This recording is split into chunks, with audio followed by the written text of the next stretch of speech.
It's just time to let it go.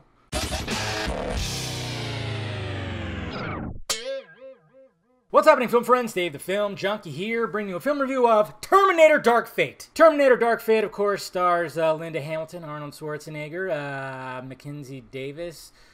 Who's the Diego Luna? No, it's Gabriel Luna. Yeah, don't get your Lunas mixed up. Natalia Reyes, and, well, we already know what's going on with this. They're ignoring those 3 sequels that didn't quite cut the mustard. And now we got a direct sequel to Terminator 2, so here we are, present day.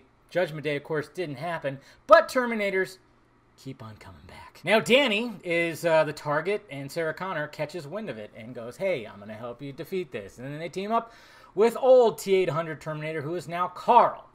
And then they're going to take on what's happening with all this and that and this, and pretty much you know the whole story. So what did I think of Terminator Dark Fate? Terminator Dark Fate? I want to like it more. Okay, so here's what's good about this movie. What's good about this movie, it is the best, in my eyes, the best sequel since Terminator 2. Like, this is a direct sequel. It actually is a decent way to round out this trilogy. The thing is, though, of course, they left it open for more. The action is great. The action is pretty fucking great. And this is Tim Miller, of course. Tim Miller, Deadpool. You know, he's really good at directing action. And everybody's good in it. Linda Hamilton's badass. When she shows up, it's a badass scene. The back and forth between Mackenzie Davis and her is great. And Mackenzie Davis, holy shit, she was great. She was absolutely great. I'm going, okay, put her in more action-y type roles. And I don't know. She just was pretty great. Natalia Reyes, that Danny character, I mean, I guess they were trying to make her like Mexican Sarah Connor from Terminator 1. She was kind of like that, where it's like, you know that there's something within her, but she's like a big scaredy cat now, and it's just kind of like, okay. Gabriel Luna's a new Terminator. It's pretty cool, you know, what he can do. Yeah, let's talk about everything else now. There's going to be something that's going to piss off diehard fans. I already know it. When you see it, you probably already know what I'm talking about, even if you haven't seen it. But it's going to piss off diehard fans, and it even kind of threw me off.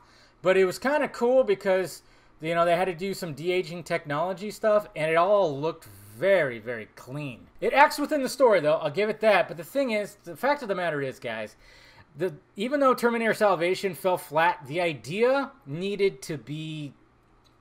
Something needed to happen with that idea. Show us fighting the machines in the future. That's where this franchise needed to go. It really did. The fact that we keep on doing this whole thing that's in the past, and Terminators keep on getting sent back because of this, that, and this, and there's a lot of things here that are just taken from Genesis, 100%. Genesis was the program, right, that was actually Skynet. Well, there's another name for Skynet in this one. It's essentially the same thing, except that, of course, they don't loop back through the timeline that they're trying to do with Genesis. But it's just, this whole concept is just so tiresome now. They need to just stop it. They just need to cut it out, move it on. I mean, it's pretty much dead in the water now if you look at the box office. But it's just like, why do we have to keep on recycling this whole thing? I mean, that's exactly what's happening. Someone has to be protected. Not much else we could do. I wish I could have higher praise for this movie. And walking out, I was satisfied for the most part because I wasn't expecting that much. But at the same time, when I let it sit with me over the weekend, I was just kind of like, God, you know, it's still just... Why they just really... They'll never capture that essence like the first two had. And I think it's mainly to do with James Cameron. But, I mean, it just so happens to be, I guess, James Cameron and Tim Miller butted heads like a motherfucker. So I'm like, you know, it's just time to bury the fucking thing. But it's not going to happen. They're probably going to still attempt to make more. Am I going to put it on the favorite wall of 2019 now? Just because I just sat with it and I went, yeah, the action's great. It's entertaining. It had some satisfaction in it.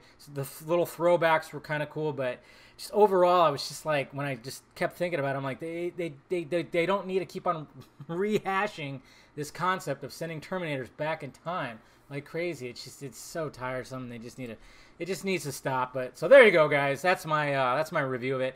Let me know your thoughts about it down below. If you saw the movie and what you thought about it, hit that like, thumbs up button if you'd be so kind. Subscribe to my channel, it's filmjunkie.com for all my content. Follow me in the sock meds over there: Twitter, Instagram, Facebook, Patreon if you want to help out, and of course, shirts down below. All right, guys. Talk to you later.